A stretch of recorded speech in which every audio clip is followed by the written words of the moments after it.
Ce spectacle que vous avez pu apprécier il y a quelques minutes, cette démonstration me donne l'occasion de vous parler d'un jeune lieu-saintais. Vous venez de le voir. En 2007, il danse par goût, par envie, par passion, un peu partout, dans des garages, au City Stade de la Chasse, à Dacoury, au service jeunesse. 10 ans plus tard, en 2017, le Théâtre Sénart, rendez-vous compte, le Théâtre Sénart, une scène nationale, c'est-à-dire le plus haut label qui peut être décerné par le ministère de la Culture, lui ouvre grand sa scène pour l'événement Blow Your Style, désormais devenu une référence des compétitions de breaking dont nous venons d'avoir un aperçu. Et aujourd'hui, 7 ans plus tard, le breaking devient une discipline olympique. Voilà. Ce jeune lieu-saintais, c'est aujourd'hui un adulte, un artiste, un entraîneur, un entrepreneur. C'est Paul, à la tête de la troupe qui vient de nous réjouir. Mille bravo, Paul.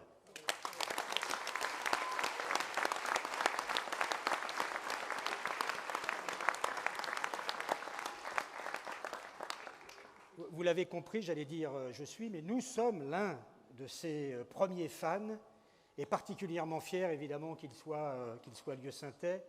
Il représente si bien ce sport innovant, inclusif, dont je vais vous reparler dans quelques instants, et il incarne merveilleusement les talents de notre jeunesse.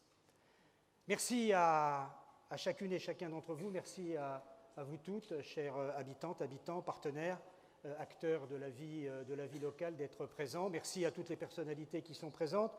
Monsieur le secrétaire général de la préfecture, cher Sébastien, merci de votre présence. Merci, monsieur le député, cher Olivier, de ta présence.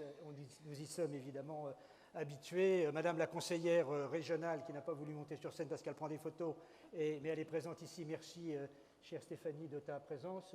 Chère Virginie, parce qu'elle est première adjointe, mais elle est aussi conseillère départementale. Voilà, merci de ta double présence, évidemment. Et puis, merci aux nombreux maires qui sont présents. Lynn est là. Voilà, nous partageons plein de choses. Voici Lieu-Saint, mais bien plus que cela. Et puis, j'ai vu d'autres maires. Alors, j'ai vu Vincent qui est là, Seine-Port. Voilà, merci Vincent de ta présence. J'ai vu Alain à ses côtés, maire de Réau, en charge au niveau de l'agglomération de tout ce qui est développement économique aéronautique. Lynn étant en charge du développement économique, j'y reviendrai dans quelques instants. Vincent, notre sénateur préféré, qui est là, brillamment réélu, et on en est très heureux. Merci de ta présence, Vincent. Tu es toujours, évidemment, le bienvenu, tu le sais, mais toujours très présent sur notre commune. J'ai vu aussi Karl Dirat, maire de Villabé. C'est le plus gros dépensier de Grand Paris Sud, puisque il est en charge de tous les travaux et aménagements publics et bâtiments publics. J'ai vu Michel Souloumiac, le plus écologique d'entre nous, puisqu'il a en charge à la fois la biodiversité, au-delà du fait qu'il soit maire de Lys, et la stratégie agricole alimentaire territoriale. J'ai vu aussi Madame l'inspectrice d'académie, chère Anan, qui est présente. J'ai vu Benoît Fralin, qui est le nouveau directeur de l'hôpital Santé Pôle, l'hôpital de Sénart et de Melun. Voilà, merci Benoît de ta présence.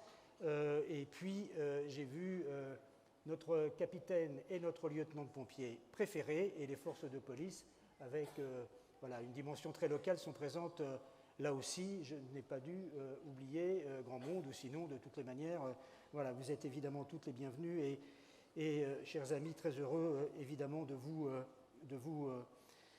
partager ce moment avec vous. Alors, évidemment, comme d'habitude sur des discours de vœux, pas très original, commencer évidemment par ce qui se passe dans le monde, mais je crois pas tout simplement parce que ça a un impact évidemment très, très quotidien. Pour le dire en un mot, notre monde est en ébullition. En ébullition climatique, en ébullition géopolitique et en ébullition pour de nouveaux droits, pour ne prendre que cela. Ébullition climatique. Le mois de juillet 2023 a été le plus chaud de notre histoire.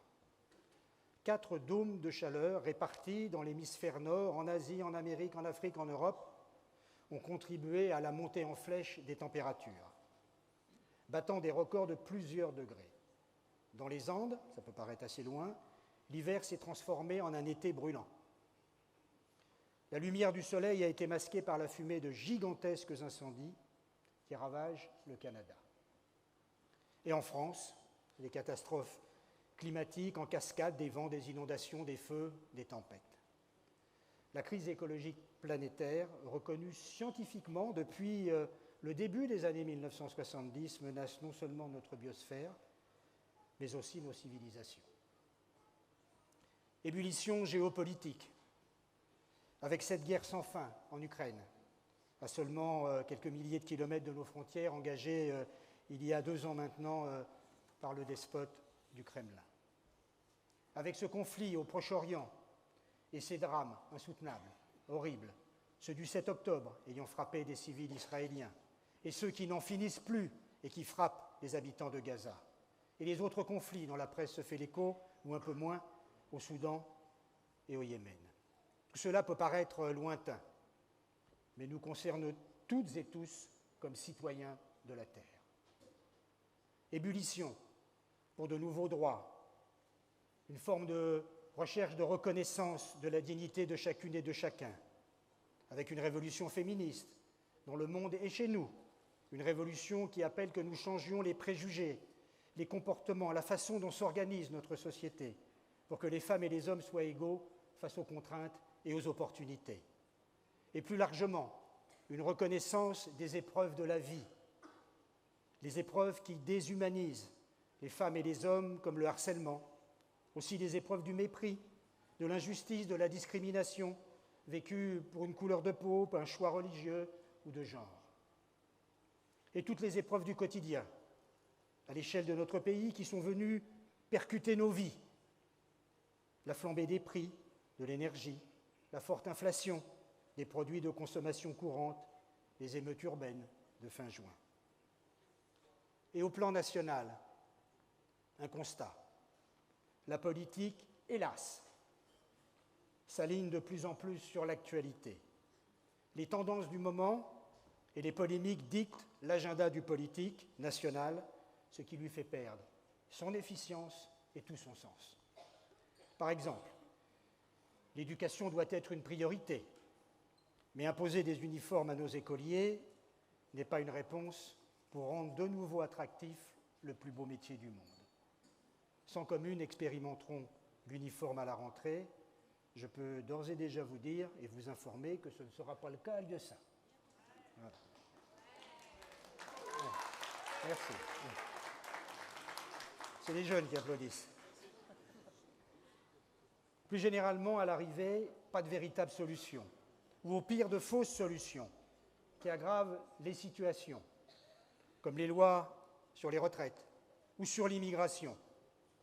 Sur l'immigration, permettez-moi de partager avec vous ma conviction. Cette loi est une infamie, car l'immigration est une richesse. Changeons de regard, en objectivité, car le mouvement est mondial, et par nécessité, pour préparer dès maintenant le monde de demain. Cette semaine, Agron, c'est son prénom, sa femme est présente, un Lieusaintais d'origine monténégrine est venu me voir pour me remercier avec beaucoup d'émotion. Il avait beaucoup d'émotion, j'en avais au moins autant que lui, de l'avoir accompagné il y a 10 ans, de les avoir accompagnés il y a 10 ans, quand lui et son épouse cherchaient à bénéficier d'un titre de séjour. Aujourd'hui, il est marié, il a des enfants, il est copropriétaire d'un garage automobile à proximité de Lieusaint, tout va bien. Avec la nouvelle loi, il ne serait pas en France aujourd'hui. Merci Olivier d'avoir combattu ces lois qui abîment notre République, mais aussi de porter des idées nouvelles. J'en retiens une que tu développes dans ton livre, Le Capital républicain. C'est un député, mais c'est aussi un écrivain. Un capital dont serait doté chaque jeune et qui permettrait à celles et ceux qui ne suivraient pas une formation initiale longue de financer un parcours de formation tout au long de la vie. Bref, de lutter contre les déterminismes sociaux. Continue, Olivier, à porter notre parole et la parole des concitoyens.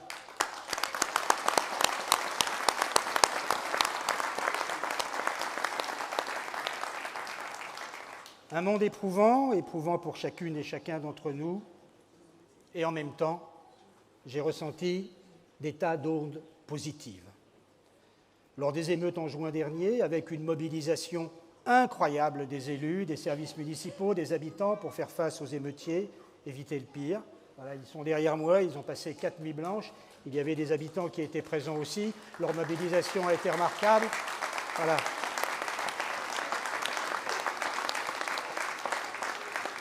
Merci infiniment. Des ondes positives, car nous n'avons jamais eu autant de participants et participantes à nos événements, à nos spectacles, à nos démarches culturelles, à des courses comme la Sénartais, jamais autant d'actions de solidarité. Je pense au cat dressing collectif, je pense à la lutte contre la précarité alimentaire pour les étudiants, jamais autant d'énergie pour organiser des salons du bien-être, des bourses aux vêtements ou aux jouets. Vous démontrez ainsi que nous vivons un changement profond de société. Nous vivons un moment de bascule, similaire à ce que notre pays a vécu il y a 200 ans avec les Lumières, similaire à ce que notre monde a connu lorsque Galilée a démontré que la Terre était ronde, et c'est confirmé, elle l'est bien depuis. Il nous faut construire de nouveaux imaginaires, et il nous faut les construire collectivement, à toutes les échelles, ici comme partout. Pour ce faire, une vision, une méthode, et ensuite quelques actions. Une vision avec d'abord un autre regard à porter sur le vivant. Notre société occidentale s'est construite en ignorant et négligeant les liens qui connectent l'humain à la nature, c'est-à-dire aux autres formes du vivant. Nous avons mis les humains et leurs seuls intérêts au cœur du système. Conséquence, nous avons utilisé, et nous continuons à le faire, hélas, les ressources de la Terre sans retenue, ce qui aboutit entre autres au réchauffement climatique que nous constatons aujourd'hui. Notre rapport au vivant s'est construit sur la domination.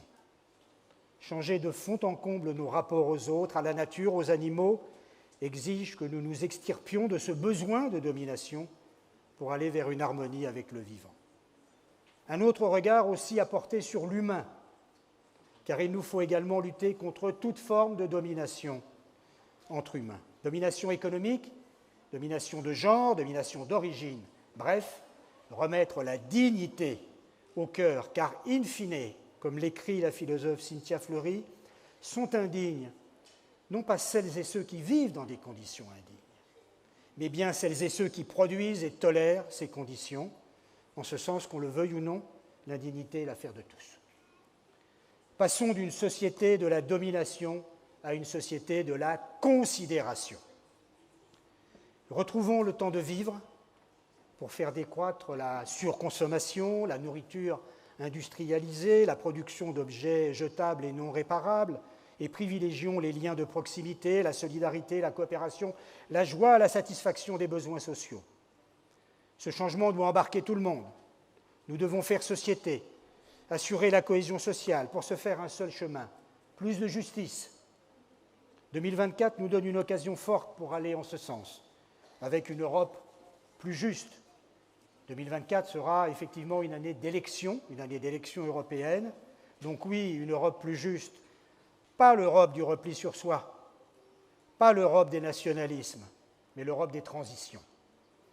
L'Europe ne peut se construire à l'avenir que comme elle s'est construite dans le passé, en s'appropriant avec créativité d'autres cultures et d'autres valeurs, en les rendant européennes et en démontrant qu'elle est ainsi capable de construire une société plus libre, plus prospère, plus pacifique que n'importe quelle autre. C'est là sa force, c'est là son avenir. Aller d'une société de la domination à une société de la considération passe également par les villes et intercommunalités. Les villes et les intercommunalités sont à la bonne échelle. Par leur proximité, leur agilité, leur lien permanent avec les habitants, leur connaissance fine des opportunités et des faiblesses. Nous l'avons démontré lors de la période critique liée à la Covid. Oui, les villes et les intercommunalités sont la solution, avec de nouvelles méthodes de participation citoyenne, c'est-à-dire en imaginant de nouvelles formes de démocratie innovantes, plus horizontales, pour libérer notre intelligence collective, pour amplifier la capacité d'agir de chacune et de chacun, pour considérer la parole de toutes et tous. C'est l'objet de notre démarche ici. Ensemble, nous sommes lieu saint. Une démarche de co-construction permanente de nos politiques avec la mise en place de communautés thématiques avec lesquelles chacune et chacun peut s'investir et proposer des actions. Des réalisations en cours avec la Comète qui réunit les acteurs de l'éducation, les parents d'élèves, les enseignants, en passant par les équipes d'animation, comme la mise en place de serviettes en tissu dans les écoles, ça paraît anodin, ou la réflexion pour un pédibus. D'autres communes existent, par exemple en matière culturelle, avec les passeurs de culture qui portent la programmation des spectacles de notre ville. Elles sont nombreuses ce soir. La communauté écologique, qui dans le cadre du dispositif Lieux sains pour le climat, révélera au printemps 2024 un plan d'action pour agir concrètement à l'échelle locale. Elle reprend notamment des initiatives d'acteurs locaux impliqués, comme Jérémy, notre kiné, vous le connaissez certainement, c'est un super kiné, mais en plus, il est passionné par la biodiversité et il porte avec passion la création d'espaces, de corridors de biodiversité à l'échelle de notre commune. Et d'autres communautés à venir dans les domaines de la solidarité, du sport, de la santé, avec des projets qui émergeront dans les prochains mois, construits avec vous et pour vous. Ainsi, c'est avec votre participation, avec votre force que nous réalisons de belles choses, comme notre place du Colombier, dernier élément de la rénovation de notre cœur de ville. En 2024, nous lancerons les premiers travaux de rénovation de cette place avec la destruction de l'îlot des 33, 35, 37 rues de Paris, pour ceux qui connaissent le lieu parfaitement, et la réalisation cet été de la rue de la Prairie, qui est appelée à devenir la rue structurante, l'axe majeur de circulation de cette place du Colombier. Nous aurons le plaisir de vous présenter tout cela le 1er février lors d'une réunion publique à laquelle nous vous attendons bien évidemment nombreux. Face aux défis du réchauffement climatique, à la nécessité de s'y adapter, Grand Paris Sud, notre agglomération, je remercie son directeur général des services, Yann, d'être présent, développe une politique publique de transition sociale et écologique. Notre démarche est qu'il est nécessaire de traiter les défis écologiques et les défis sociaux de manière indissociable. Pour cela, nous misons sur la maîtrise publique. La transition sociale et écologique implique un retour au collectif des biens communs, ce que l'argent ne doit pas pouvoir acheter, l'eau, l'énergie, le sol. Il faut les mettre sous souveraineté publique à l'abri de l'accaparement marchand. À Grand Paris Sud, la maîtrise publique de l'eau, en courant 2024, notre régie publique couvrira tout le territoire, maîtrisant ainsi le prix, la qualité et décidant des investissements nécessaires. La maîtrise publique, c'est aussi celle du foncier. Nous rendrons à l'échelle de Grand Paris Sud plus de 800 hectares à l'agriculture, dont plus de 200 hectares sur lieu saint, avec un grand dossier ouvert, celui de l'alimentation et de l'agriculture. Michel Souloumiac le pilote pour notre compte à l'échelle de l'agglomération. Et nous aboutirons cette année à une stratégie agricole et alimentaire territoriale permettant le nécessaire accompagnement de la mutation agricole, de l'alimentation saine et du lien avec le vivant. À l'échelle de lieu saint, notre stratégie est complémentaire, solide. Elle n'est pas nouvelle. Elle date de 2008, avec des réalisations d'ores et déjà très fortes. Un écoquartier primé par l'État, primé par la région. Un écopôle, Cherline, pour un autre développement économique. Tu le portes avec notamment cette ambition de développer cette économie circulaire sur notre territoire. La renaturation des espaces naturels, comme le rue des Aulres ou le bassin de la Motte. Et en 2024, l'écoquartier phase 2, les travaux d'aménagement se poursuivront pour être en capacité d'accueillir 515 logements avec un marqueur identitaire de ce quartier que sera la biodiversité. Le plan vélo, qui s'achèvera en 2024, un plan triennal avec de nouveaux tronçons. Nous arriverons à plus de 18 km de liaison douce. Notre ville est d'ores et déjà classée 3e ville cyclable d'Île-de-France pour les communes de moins de 20 000 habitants. L'allée Royale.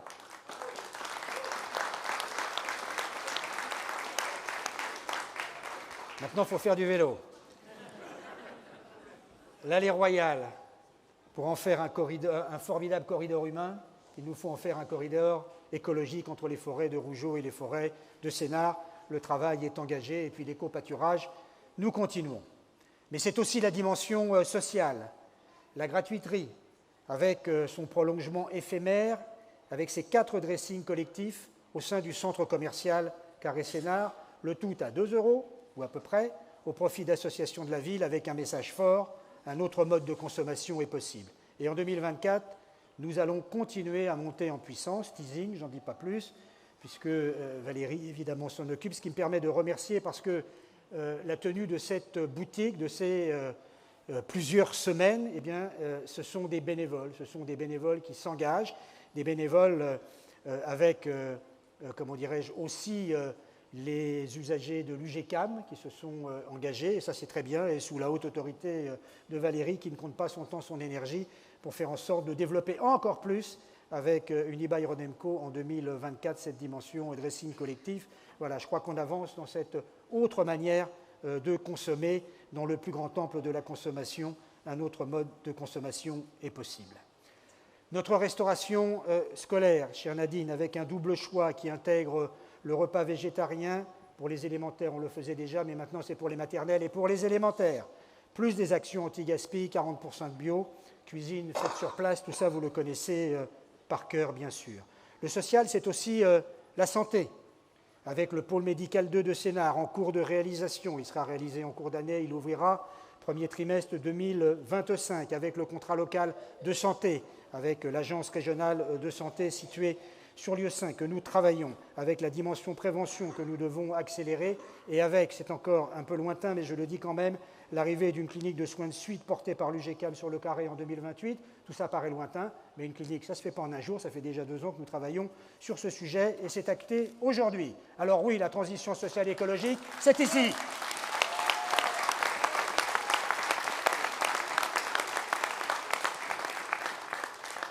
Je parlais à l'instant de santé. Or, un élément déterminant de la santé, c'est l'activité physique, le sport.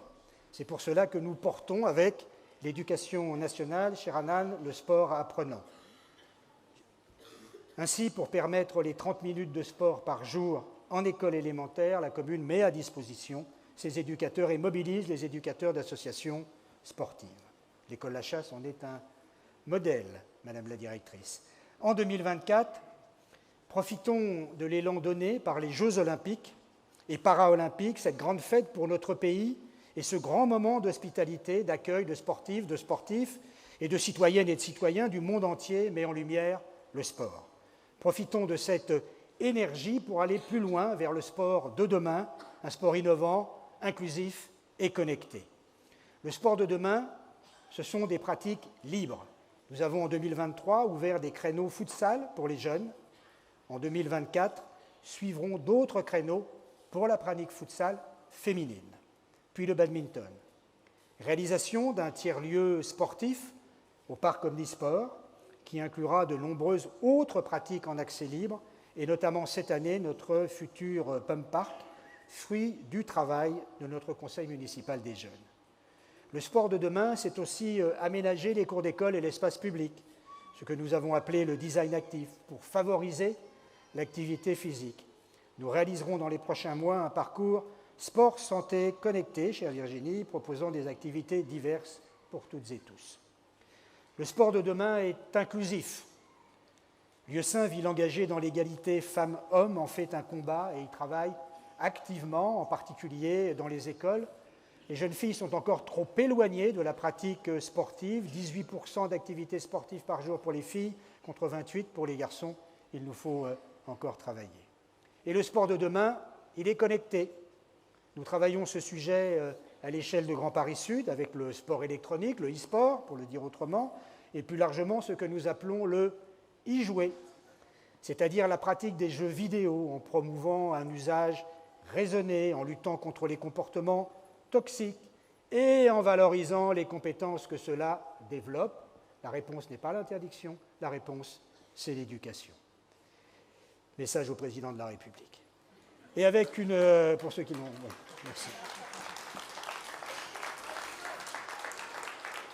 Avec une double cerise sur le gâteau, l'arrivée de la Carmine Corp, la plus prestigieuse équipe française de e-sport au sein des arènes à Évry-Courcouronnes, mais il y aura des retombées sur notre territoire, et l'ouverture d'un lieu de pratique du e-sport dans le centre commercial Carré Sénart, teasing là aussi.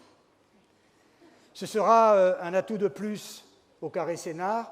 Le Carré Sénart nous offre tous les commerces, les loisirs, les services d'une métropole à 5 minutes de notre centre-ville. C'est le pôle de destination du Sud francilien que nous portons collectivement et nous avons à cœur de révéler son potentiel. Il fait la fierté de notre ville et de notre agglomération. D'ailleurs, aujourd'hui même, hasard de calendrier, s'ouvre au Carré Sénart le centre de bien-être Caliceo, avec ses espaces bains, spa et vitalité.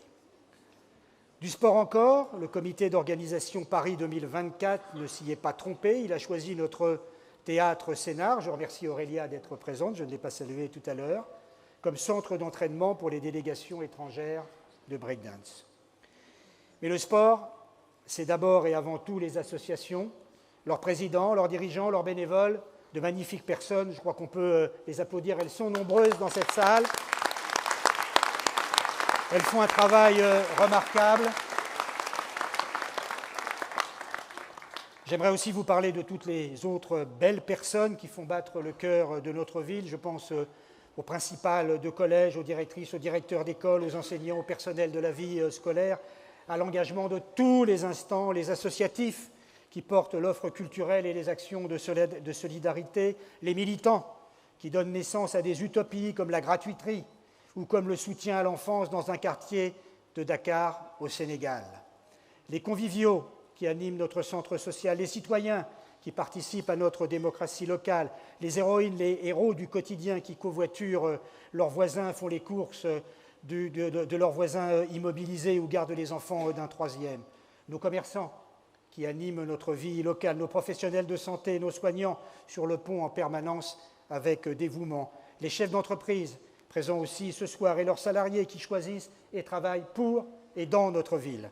Nos forces de police, le commissaire n'est pas là, il est remplacé, je remercie et je vous félicite à la fois pour nous vous félicitons pour votre action. On connaît la difficulté de votre tâche, vous êtes les garants de la sécurité de nos biens, de nos personnes. Sans vous, il n'y a pas de société, notre confiance est totale. Nous sommes à votre écoute. Notre capitaine des pompiers, notre lieutenant des pompiers, présent là aussi, toujours en première ligne pour nous porter secours quand l'imprévu frappe. Nous mesurons à chaque fois votre dévouement et votre professionnalisme. Félicitations à notre police nationale et à nos services de pompiers.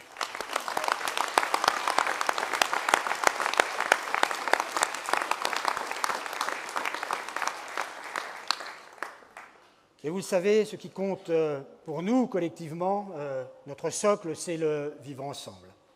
Une belle expression qui définit le commun de femmes et d'hommes qui changent, qui bougent sans cesse, qui voyagent, qui déménagent, qui se rassemblent, qui se séparent, qui travaillent, qui chôment, qui mangent, qui boivent, qui veulent et disent tout et son contraire, qui créent des œuvres, des entreprises magnifiques, qui cultivent leur jardin, bref, qui vivent ensemble. Notre ambition est bien de créer des cadres de confiance pour que la bienveillance naturelle des humains l'emporte. La confiance ne se mérite pas, elle se donne. Ce cadre de confiance, ce socle, repose sur le service public. Le service public dans notre ville, c'est l'œuvre des agents municipaux et communautaires qui agissent sur tous les fronts pour répondre aux besoins. Et bien sûr, ils sont à l'œuvre ce soir, pas seulement pour dégeler si c'est nécessaire, avec leurs multiples métiers, technique, communication, sécurité, restauration. Nous allons en profiter dans quelques instants, nous allons profiter de leurs talents dans quelques instants. J'écoute évidemment, notamment sur les réseaux sociaux, les Lieu-Saintaises et les Lieu-Saintais, et leur reconnaissance est largement acquise au service public communal et communautaire, c'est le meilleur des bilans. Bravo à l'ensemble de notre service, de nos services publics, bravo tout particulièrement à Christophe Neves, qui ne fait pas que jouer, qui est directeur général des services et qui représente l'ensemble de notre personnel et qui les fait fonctionner au quotidien. Bravo à notre service public. Notre service public, c'est notre patrimoine commun.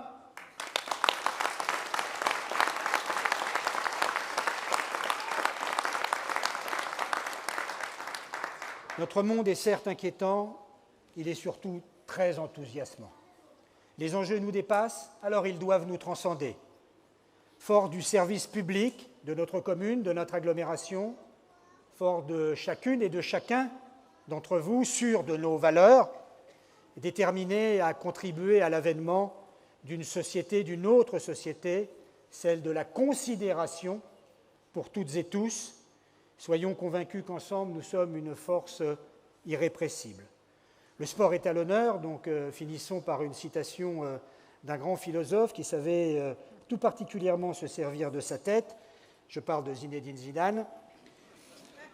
Il disait « Les performances individuelles, ce n'est pas le plus important. On gagne et on perd en équipe. » Alors plus que jamais, en 2024,